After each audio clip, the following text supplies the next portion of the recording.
हाँ हाँ,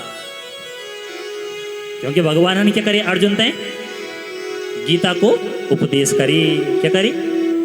गीता को उपदेश करी और गीता को एक सूत्र याद है।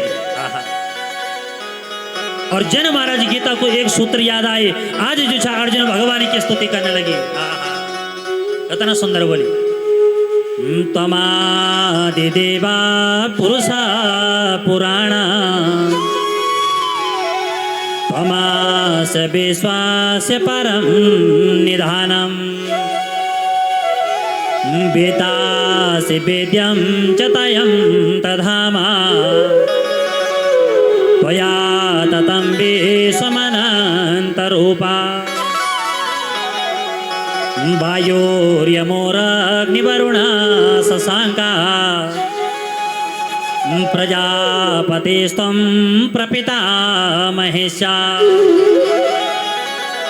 नमो नमस्ते सहस्ते कृत्वा पुनश्च भूयोऽपि नमो नमस्ते